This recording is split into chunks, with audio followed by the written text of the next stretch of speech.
What up, folks? Hey, we back on the couch with my boys. Adrian, where's Adrian at? Man, Adrian has a tendency to... Adrian trying to slip out on pay him for dinner. Is that what that is? That's what it was. Adrian is slid out, man. Yeah. Missing Rape Debate, bro. What you doing, man? I hope you see this. But anyway, y'all know what time it is. It's Rape Debate, baby. We here on the James River. And I wanted to do something more just kind of traditional. Something that everybody can do. Everybody has in their tackle box. Everybody uses, whether you're a novice angler all the way up to obviously us pros or whatever. A crankbait, but not just any crankbait. We're going to talk about mid-diving crankbaits that 4 to 8 foot range, more or less. Right. Somewhere up through there. So, hey, since this is my show, right? Yeah. I might as well kick him off. And I'm going to kick him off with my bait. Y'all thought I wasn't? Of course I am. So this right here in my hand is a bait that I worked with Bill Lewis to design. I'm really appreciative of them folks over there, man. They actually came to me, listened to me, and allowed me to build this bait right here. This is MR6. MR standing for mid-range 6. It's designed to target the 6 foot range. Now, like many crankbaits on longer casts, a little lighter diameter line, you can actually get this bait down 8, 9, and even 10 foot on a super long cast with like some 10-pound fluorocarbon. You caught some of me again. I have big old spot. Dummy spot. For sure, for sure. I really love this bait. Obviously, it fits a bill that you have to have. You got to have something that's going to get down there and bang the bottom, deflect off cover, and get a bite so you can cover water in a quick amount of time. And MR6 does this. Now, one of the key features of this bait that makes it so impressive to me is it's a 1/2 ounce and it has a tungsten weight transfer system in it. So you can, when I say you can whip this sucker, you can bomb him really, really far. And because he's a little heavy like that, it makes it a lot easier to roll cast him in very little specific places. Hey, you got some decent hooks on him. Come out of the pack with some mustache triple grips. And it's a quality bait, man. You know, I really enjoy this bait. I fish it quite a bit. It has rave reviews from just a lot of different people. You guys can go on like Tackle Warehouse and I mean, people really smash them on this bait. It's not just me hyping it up because I helped design the bait with Bill Lewis. But I'm gonna go ahead and rate him. He can have some improvement on him, like most all baits, man. I'm gonna give him an 8 though. I'm gonna give him an 8. He done some work for me over the years. Yes, sir. Yes, sir. All right, so Mark gave me a big dummy box of these. Yeah, I did. I hooked J-Dub up too, man. So I said, I gotta take care of my boys. I said, Mark, man, hook me up with some of these. So what I've noticed about this bait is it does have a rattle. Get a little loud. And there's times in some muddy water when you're cranking in like 6 foot, I kind of like a rattle. Yeah, I do. I'm not a big crankbait guy. we know this. Really? But what y'all don't know, Really? no. What y'all don't know is I don't throw square bills. Right. I don't throw square bills because you got to understand the geographic. Yeah, geographic. We always be getting in these. We said demographic. Ologies or you name it, the geology. Yeah, you know what I'm talking about. You know what I'm saying. Geography. That's what you're trying to say. Of where The I geographic. live. Yes. The geographic area where I live. Yeah. A lot of the stuff that I'm fishing, if I'm up shallow, square bill and stuff like that, it might be a seawall. Right. Yeah. I don't have a lot of riprap. Right. We don't have. I mean, it's mostly grass along the coastal river up shallow or seawalls. Yeah. And there's only certain times a year that I even fish the seawalls when they're on bed. Yeah. And I'm not throwing a square bill down through there. Yep. So my whole life, even on the Alabama River, I don't throw square bills for big spots. I throw spinner baits in the current. Yep. So I'm just not a crankbait guy. An MR6 or this style depth bait, I love throwing these baits. Really? You don't know why? Because the majority of the time, I'm throwing it on like a school. Because I'm at the depth now, they get dinged up at like 5, 6, 7 foot. You're trying to catch 6 foot. 2 at a time. Yes, sir. So anyway, that was my little prelude. This bait, I have caught some with you on it. Yeah. Literally rode them in with you. Oh, yeah. It's a good bait. I like the colors on it. It do need some improvement on the hooks. Yeah. Hooks could definitely be upgraded. Yeah, you said they come with. But hey, look. You think that fish is gonna come off of that? That fish is fine. If he gets on them he's not coming off. Yeah, but I'm telling you right now, y'all did a great job with the rattle and the colors. Yeah.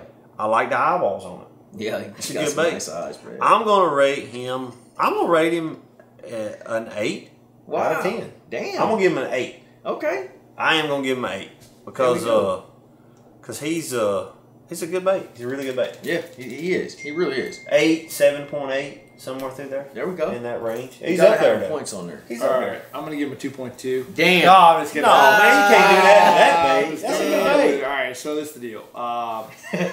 I've thrown this bait. I've thrown a lot of crankbaits over the years. Actually, I grew up in an area where crankbait's a big deal. And square billing and all that stuff, just rip wrap and understand this. To me, this is a really great rip wrap crankbait, rock crankbait is what I'm like. In my mind, mid depth, I'm thinking rock, hard. I'm not really thinking like I'm cranking shallow. You can, but sort of like Mark sort of talked about. I'll tell you a story about this real quick here. I was fishing a Thursday nighter, and I was cranking a square bill, and we were both throwing chartreuse and black square bills. Yeah. And my buddy Morehouse, he's cranking this. He's behind me, casting up there, and he catches a keeper. I net it, and we're both throwing the same damn square bill. Yeah, identical. From what I thought. he throws out there again. He catches another one. I'm fishing out there. Rattle. Hold on, hey, calm down. Let it play out. So I'm like, gosh dang. So he's already caught 2. Yeah. Dude, behind. Yeah. Crank. Now that's muddy. Mud. I'm talking about mud. Yeah. Stained up. Yeah. Stained up. So I throw out there again, crank around, he catches another one. I said, let me see that dang bait. He said, just a dang chartreuse black square bill. I grab it, and it was, he had a 1-knocker in that side. I said, you playing around. I switched to a 1-knocker square bill. Smash. Caught the rest of it. He never caught our bass the rest of the night. And then they kicked you out of Thursday night. No, it can be honest. Hey, that's an epidemic across the United States. You catch him 2-3 times at a Thursday night and you gone. You out of there. Get out of here. You made too much money. You're done. Hey, you fish a tournament bigger than $200, you out. You out. You're gone. So money. I like that one knocking rattle, that louder rattle. I really like that, especially in certain scenarios for sure. I think that sounds like a crawfish or sounds like something. It just gets those fish moving, and I think it's almost that anticipation of like, oh gosh, something's coming, something's coming, and then they react sometimes better in those certain scenarios in stained water because they hear that from one. You entice the lateral line. I call the lateral line. To be honest with you, that lateral line I'm not really positive Tickle about. that thing. I'm a little bit actually like, I think it's a lot of BS. You could spit on that thing. On a lateral line? Could. Come on, bro. It's PG-13. Okay. So back to MR6. I'm going to give him a 7.8 because I think he's a really good crankbait. Yeah. He has a wider wobbling. Yes. He's a little wider wobbling. So yeah, really good crankbait, plastic, durable, has a 1-knocker in him, and yeah, good bait. Solid. And then I want to say too with this bait, because we're going to talk about another bait here in a minute that's similar, but they're actually very different. So when we talk about that bait, we'll go into that too. But I want to just throw that little I know. I'll even bring it up. Yeah, for sure. All right, DC. We'll kick him off. What do we have here? All right, we have a what is that? DT6. Who makes that? Rapala DT6. Rapala DT6. It's not. That's Rapala. It's not Rapala. Rapala. Oh, hey, low key, I'll give you a quick fact. Rapala. It is. If you're from Alabama, you used to call that Rapala. You So, already know. Probably they still do. So is there a technical? It's technically Rapala. Seriously. Rapala. Rapala. Not Rapala. Not Rapala. Huh. Everybody used to call it a Rapala Shad Rap. Rapala Shad. Are you doing that Rapala Shad Rap? Yes, sir. I always thought it was Rapala because they had a commercial they used to run back in the days. It's Rapala. And you know, Rapala's international. So they had this commercial where they had they was in the United States and the dude with a fish and he was like Rapala, and then he went to Switzerland, and then he went to Africa, and then he went to Australia, and everywhere around the world they were all using Rapala baits, and they would say it how they say it, and a lot of people were saying Rapala. Yeah. Okay. So I always thought it was Rapala. That's an old school commercial. It was for me when it was like one of them named float. They have one of those commercials where the float plane, and he's like, Lord, thank you for the Rapalas. Oh, I know. Yeah, I remember so he's like the Rapala. Hey, Rapala got some bomb looking. They got some awesome billboards too. Oh yeah, all over they the go place. international. Like if you go to a really big city, they always got a billboard. I'm like, yeah. so anyway, all right. Meanwhile, oh my bad. All right, so DT6. All right, I'm gonna say this bait has caught a ton of fish for me. Oh man. It's won a lot of big tournaments too. I think it's won a lot of big tournaments. But this bait in particular, I think just all around, I will say this first off the bat. I don't think I have ever pulled a bait out of the box that is in the DT series and not had it run straight. I truly cannot think that I think, you know, or people on there, I mean, I really have never had it. It is the most true running crankbait on there. Yeah, that sucker is true. But it runs super straight, has a really great wobble, comes with great hooks on it. Low key, I don't really change them out. I mean, I guess you could, but great color selection. I've caught a ton of bass on it. Man, it's just a staple in fishing. Yeah. Freaking DT6. It is. I mean, it is. I will say this about this bait.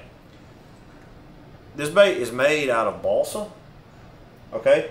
You can't be slapping and ripping. And I found this out on Gunnersville one time. I was up there, we were throwing it. It still is a big deal, throwing a crankbait through that grass. Yeah. So you're throwing a crankbait on the edges of that grass, and you have to pop it out of that grass, and they lock up on it. Well, anyway, you have that grass on a crankbait. You can't be slapping him on the ground. That's what gives it a lot of really good action. You definitely can't do any of them on the ground. Well, not on the ground. You can't be slapping on the water. Meanwhile, pow on the ground. Bam! But why they slapping on the water? But that's cool about this bait. Yeah. So I'm gonna rate this bait. I have to rate him a 9 out of 10. I have to. I just feel like he's a staple. Yeah, he's a bad boy. Yeah. So naturally, a lot of the inspiration me building the MR6 came from the DT6, but I wanted to make it different. So we talked about the actions on the baits. The MR6 is a much wider wobble. It hits hard. It's more like a, I can't really explain, like a chatterbait, I guess. It's like whoa, whoa, whoa, whoa. Where this is a tighter wobbling bait. Really, really shimmies like this. And in my opinion, excels in the colder water. You catch them year round on it. But when the water's really, really cold, in them low 50s, 40s even, mid-low 40s in the wintertime, and you can't get bit on much, you can crank my man around right here and get a bite. Made out of balsa, so the action's amazing. And they actually got a little rattle in them. For the longest of time, you don't find many, if any, balsa baits with rattles. Rattles, yeah. I've never seen them. But anyways, it's subtle. Subtle. Very subtle. But he's in there, though. Yeah. It took me a while to figure that out. Actually, I didn't know that for a long time. He got a little subtle rattle. He got a little subtle rattle in him. He got a little something. He got a little come find me in him. So that's another little upside to him, of course. He got the VMC hooks out the pack on him. The only thing I can knock the DT series, really, but the one I throw the most is probably the 6, is the durability. You know, but that's the trade-off you're going to have with balsa plugs. I guess all the balsa, you know, it's more or less like that. But they got great color selection, and he's a really good bait. I'm gonna have to give him. He's good, bro. He's a 9. I'll give him a 9. Yep. The only thing I'm knocking him on is that durability. He's awesome though. I love it. You guys talked it up. So yeah, so like Mark talked about, like this bait is a lot more subtle than the MR6. It just has really good subtle shimmy to him. And what makes, like these guys said, what makes balsa so good is also what makes balsa so bad. And that's the durability. And that's what it is. This bait actually is not a super buoyant bait. They weighted it well enough where he cast phenomenally. He cast like a dang rocket. And so the bait doesn't actually float up really very high. But it does just generate really big ones in the biting. And just something about this bait, like day in and day out, I feel like this is the staple in mid-depth diving crankbaits, you know, one of top 3 that's ever been made in my mind. So I agree with you. I'm going to take a point off just because of the durability aspect, but that's also what makes it so great. Right. So I'm going to give it a 9 just because you can always do something better. Always, man. Yeah. You can't give yourself a 10 because there's always room for improvement. Yeah, that's true. That's true. All right, J-Dub. You know, I'm interested on Rate the Bait. Jacob has became like our he like the historian professor. Historian. This sucker got to be having knowledge from like the 60s. Yeah, but he was born in '90. Exactly, bro. It's crazy. Well, I've got a lot of like OG, like Buddies and OGs stuff. that have taught me a lot about the whole deal. So Well, talk to us That's a about this cool guy little right bait here. you got. So this is the Bagley DBE ones. So shout out to my boys Brian Johnson and Brian Wallman. Brian Wallman was actually big into like the Pose crankbaits and the Bagleys back in the day, and a lot of like if back in like the days of Fritz, they even go back further into like Buck Perry days with spoon plugging in the bass. Deep water's the home of the fish. Like you don't even know nothing about the spoon plugging. I don't even know what that is. Dude, it's on the listen. Only the OGs that are watching this right now will know what it is. And comment below, let me know if you guys know what that spoon plugging is. It's crazy. So basically, for years we never knew bass lived out there that deep, right? We had an idea. You randomly catch them from time to time. Then David Fritz comes along, cranking Pose 300 around and Bagleys around. On stumps, I mean, you have Paul Elias, Neil and Reeling. Yep. Like we don't have like you can't point out there and see them. Like they're just finding these groups of fish. You'd crank down ledges and you'd run into a group of them. It wasn't even mapped, and you'd lock up. You know, and then when you found them like that, they were never pressured. Yeah. Anything you threw, you caught them. Yeah. Mm-hmm. Yeah. And so that's why crankbait was such a great bait, because we did not have the topography maps like we have today. We didn't have the forward facing sonar. We didn't have all that stuff. So you had to utilize a crankbait to a lot of times find the fish. Yep. Now you might be able to slow down after that. So I would say 80% of the schools of bass were found on a crankbait back before in the 80s. Yep. Yeah, that's how they were found. Yeah. So anyway, Bagley DB1 was a bait, because when you get around the Midwest, like in Indiana, like our bass don't get that deep. Right. Like a big, like a school of fish, like a deep water school of fish would be like 12 feet, like deep. Yeah. So like 10, 8, 10, a lot of our fish live in like 6 to 8, Yep. 6 to 10 Yep. in the summertime. Yep. And so a Bagley DB1 was a really good bait. And a lot of the fish that we caught them on, at least my buddy Wallman always caught them, was in 6 to 8 on stumps. Yep. And so he would crawl a crankbait over those stumps, Post 300, DB1. So the one thing about the DB1 is the Bagleys are super buoyant. Yep. So like where like a Rapid DD6, he's got enough balance to him where he just sort of slowly floats up. That's what makes him such a great crankbait for cranking, you know, in his pre-spawn. Yep. This bait's actually really good for cranking around cover. Even though he's not a square lip, Right. he's got so much buoyancy Right. that when you stop, you would crank him down there and he would hit the cover and then you would let it float up. Yep. Like, so Wallman taught me when I was little, like I'm talking 14 years old, I was cranking stumps. Yeah. Cranking down through there, and he's like, "All right, you could feel your line hit the stump, Yep. and then you would slow your crankbait down, hit the stump, let it float up, lock up, Lock up. and so that was really the mindset. A lot of like those crankbaits back in the day was that. So DB1 was one of the smaller sizes because it really fit the Indiana profile, Right. Smaller profile. We're fishing 14-inch sized fish for keepers. A lot of times in our BFLs, you wouldn't even have 5 fish. And to win the tournament, it was not. So you weren't throwing giant, big crankbaits. You were throwing smaller ones, and this one fit the bill for that. Yep. And so that's where the DB1. So backstory on the DB1. Overall, this bait has a good wide wobble to him. He's super buoyant. Obviously, the hooks. I mean, silver hooks from back in the day. And I'm going to give this bait a 7.5. But he was a phenomenal bait. I mean, I still every once in a while will pick him up from cranking around like wood, and I want to get something different, a different look. But 7.5, really good bait. Yeah, I mean, I think Lisa's, and I was on a deal the other day with Lee, and he helped design some of the Bagley baits too. And so I've sort of got to pick his brain on that too. That's really cool. But yeah, 7.5 on a Bagley DB1. DB1. That's an OG now. Yeah, they don't make them like that. You can tell this is an old one. Yeah, I actually got a bunch of Bagleys, but I don't have this model. DB2s, DB3s too. Yeah. And then what's the most popular? Bagley B2.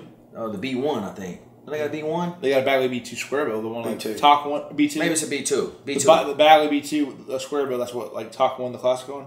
Yes. That one. Yeah, for sure. That one. Okay. Big one.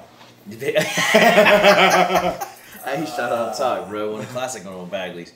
I've never thrown this bait. I'm gonna keep it real, but I'm very familiar with the Bagleys brand, and I'm very familiar with the baits that were made during this time. Like I said, I have several of them, and they're excellent bait. I mean, I'm not gonna say these were the first I don't know. They might have been. Was this the first mass-produced balsa plug that you could think of? It might be. It might be actually. I mean, because when you start talking old school balsa plugs, the Bagley always comes up. I would agree. That probably is. Yeah, it's one of them. Anyways, it's one of them. Because they pose is cedar. Pose cedar wood. Cedar wood. Huh. Didn't know that little nugget. I didn't know I that. thought he was balsa too. Cedar. Huh.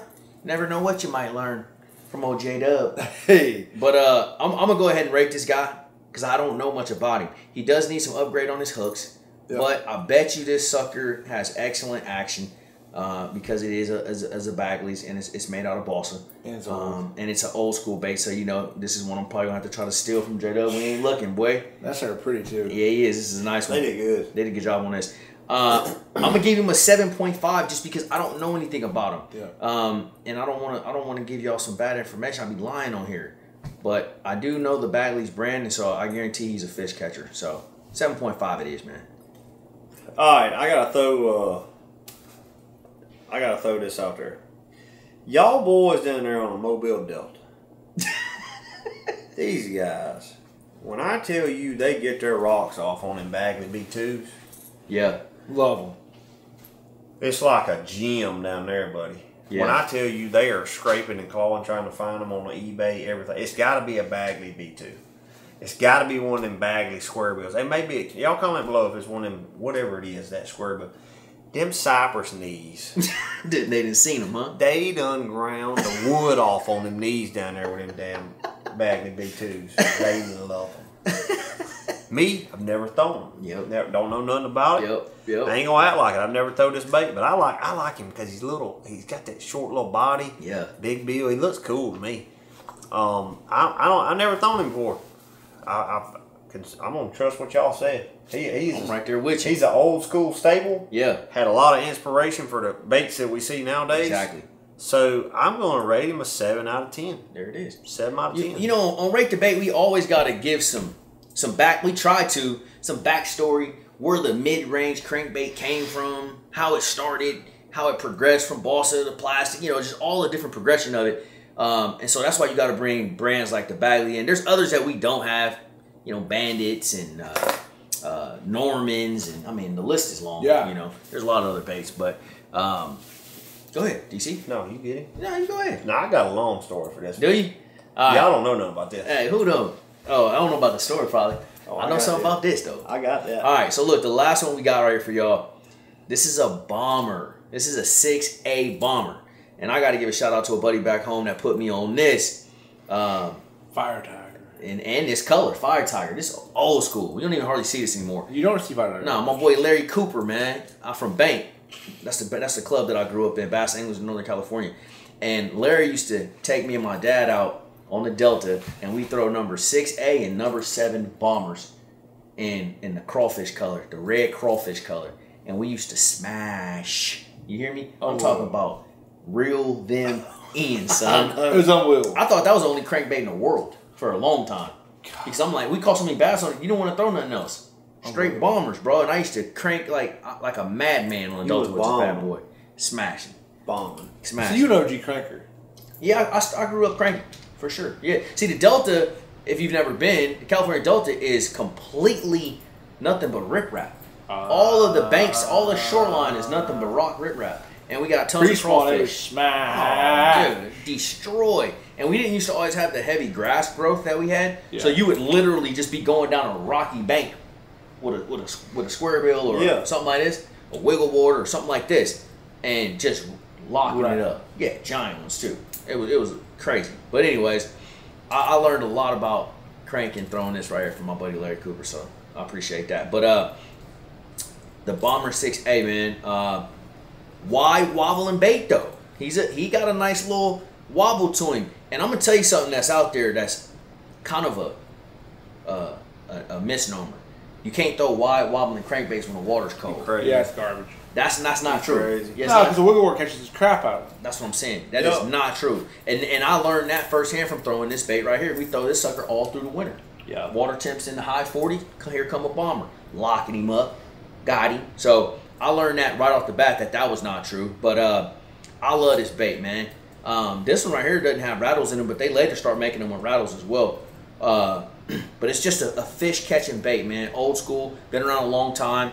This one came directly out of my tackle box. That's in my boat right That's now. an OG too. This is That's not like that the is new an one. OG. No, this is There's something about that. It's like them ones from the '90s and stuff like that. It seemed like You don't that even want to throw it no more. low key. You want to hang him up? You wanna hang him Hey, it seemed like that with all the bait brands though. Well, I think there was the quality of the plastic, the cost of the plastic was less. Yeah, They probably can get away with a lot more from the EPA. exactly. Like they have to now everything's so much regulation on Right. what you can use and what plastic you use to be thicker. The process to be cleaner. Like Yeah, there's no so many lead. things. Yeah, there's so many things that go into that. That's true. That's true. So So yeah, this is one of them old ones right here. yeah, it is. That's a bad boy. I'm giving the Bomber, OG Bomber 6A.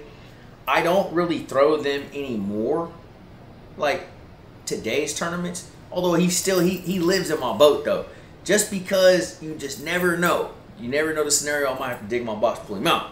But so many great memories, and man, I still feel like this sucker catch him to this day. I'm gonna give him a 7.5. 7.5. 7.5. OG That's Bomber. what's up. Who wants him next? I am. I'll let these get them back. No, I'm gonna make it quick. It's a good story. Fire Tiger, Bomber, one of like to me the two in the same. A Bomber 6A and a Bandit 200 are pretty much like the very similar like type lures. That mid depth zone. He got Oh, he got rattling. Yeah, he got a rattle. I was shaking, hitting him wrong. He's just they so get locked old. up. Yeah. They get locked up. So this bait, I've caught a few bass on a Bomber 6A. Actually, one of my old school favorites that just continues a 4A from back in the day. I used to call it a weenie. Uh A huh. little small one. I know you're talking about. got I know some. exactly what you're talking about. I ain't thrown in for years, but it's a good bait. It's a really good bait, and it was an unbelievable bait during the era in those 90s. Yep. And you know, I think that overall, it just had really good action, good buoyancy. I'm going to give this bait, I mean, I've caught 50, 60, 70, 100 bass in my lifetime on a Bomber 6A. So I'm going to say he's Dang, that's it. Just 100. probably 50 to 100. Man, you crazy. I have caught 50 to 100. 50 to 100 is a lot. Yeah, I have caught 50 to 100. On one bait. He's only caught 100 his whole life. That's it, bro. I All only caught of 100. the That's Hey, facts. no, that one right there to me is good. Yeah, I mean it's a good bait. I'm gonna give him a 7. I'm gonna give him a 7. A 7. All right, quick story. Story Don't want time. to bore y'all. This is a story time. Lay Lake, Monday night, big fish tournaments. Thursday evening, 3 fish tournaments. Okay. When I had my Champion 168, my first boat I ever had. Well, I used to run in, yes sir, Colin's back there leaning. That thing lean. If you was in there by yourself, you was leaning to the right. Guaranteed. Or the left, you had 2 people. You had a big guy on the left. So anyway, so I had a 90 horsepower. So anyway, I run to Waxahachie or Waxahachie Creek on Lay Lake. You familiar with it? Yeah, I know you at. So we were running there, and I'll tell you, exact stunt road. We run in there, you go almost to the back on your right-hand side, right there. There's a big stunt road down through there. It was a little isolated stunt road. Me and my brother used to throw a shaky head through there. So anyway, I figured out whenever they were running water, a little bit of current would be flowing out of that creek, and I pull up and I throw a crankbait one day. 6A. 6A. I pulled up with him, throwed him on 12-pound that Floor clear. fluoro clear, which P-line? ain't fluorocarbon. It's fluorocarbon coated. P-line floor clear. Floor clear. All right, so it was mono that was fluoro coated. So it was like when you go to go to Walmart and you want Dr. Pepper, big dog, you get Dr. Thunder. That's it. I was throwing Sam's Choice fluorocarbon. No, I'm not down in that line. You may catch the crap out of them on it, but it was not fluorocarbon. I thought it was because that was right when we all did, bro. Well, that's when it first started, though. They first started on that. They killed the game. That marketing was hella Big dog, good. it said The fluoro cast is clear. so I said, man, I good. got this, and then underneath that small little microscopic fluorocarbon coated line. Yeah. What's that? I grabbed that stuff. Man, it was like Stretch Slim Jim and that thing. Yeet. Mono. Mono, baby. Which is good. Honestly, mono works good with crankbaits. For sure. So anyway, I used to run in there. I'd throw this sucker. I'd be coming through them stump fields. Lock up largemouths and spots. Oh. So, and I used to run around and throw this all until it got almost dark. Then I go throwing a frog and stuff. But this used to be one of my top crankbaits back in the day. What color was you throwing? I don't know, shad color. Shad color. So anyway, I throw this bait a lot. He's good, man. He catches them. For sure, he's old school. And he is. This right here, I ain't gonna say it's one of the reasons I'm here right now, but it got me into the love of bass fishing. Yeah. Me like catching, because that crankbait bite, I was new to it. Yep. But I'm gonna be honest with you, there's something special about feeling one not slack in a crankbait and it just load up. Like it's a lot of fun. So anyway, I gotta rate this guy. Be straight up, I'm gonna give him an 8.6. Wow. That's kind of high. That is good. That's kind of high for this bait. I ain't saying this is top tier stuff. You just got a lot of good memories. I just got memories. Yeah. I added a makes point. a lot of I added a yeah. point and a half for the I'm memories. the same way, bro. I'm the same. I got hella good memories on it. I just got memories on Yeah. it. So anyway, yeah, that was a cool bait. I think I'm gonna take this one home now. Hey, you can have it. Hey, who makes is Bomber? Does Hetty? No, Pure fishing. No. Pratco. Pratco makes it. Pratco owns Bomber. I think they do. But now. was Bomber was originally its own Yeah. company? Okay. Bomber long A's, bomber. Yeah. Yeah. Yeah, so that's a good crankbait. But yeah, there you go. Boy, tired from reeling in them bass. Bro, I'm just That's I'm okay. just trying to wake that's a up. good, hey, that's a good tire. All right, y'all. Hey, we wrapping up Rate the Bait, man. Really quick, something simple for you guys. Mid-diving crankbaits. Go to your stores, wherever you go, Bass Pro Shop, Cabela's, Academy, Walmart. It don't matter. You're going to find mid-diving crankbaits everywhere. Grab some. And you can, hey, to all my bank fishermen, you can fish them off the bank. Make sure you parallel it, though. Don't be throwing out in the middle. Parallel that bank. Hey, get them down there. Real quick, you ever notice this? This is one last little thing. Why is everybody on the bank throwing out and everybody on the boat throwing in? Hey, because we You ever notice that? Do I? Look, when you go to a pond, you throw out in the middle, right? Then when you get in the boat on the pond, You throwing straight throw on to the bank. Why don't you just go down the bank, throwing on the bank? That's it. Everybody throwing in the middle now, though. Everybody Hey. wants. Hey, the big, Hey, everybody, floating. hey, no. Everybody on the bank Hands. they're throwing as far as they can, doing this, shaking the bell because they know they out there now. Straight up. Hey, we get off on them tangents, y'all. Y'all don't kill us. Anyways, y'all make sure y'all like, subscribe, all the good stuff, man. We appreciate y'all. Let me know what y'all want to see next on Rate the Bait. We got to come up, keep the baits coming, bruh. Or not even baits, but we might do boats. Ain't no telling what we might do. So y'all let us know. We out. See y'all.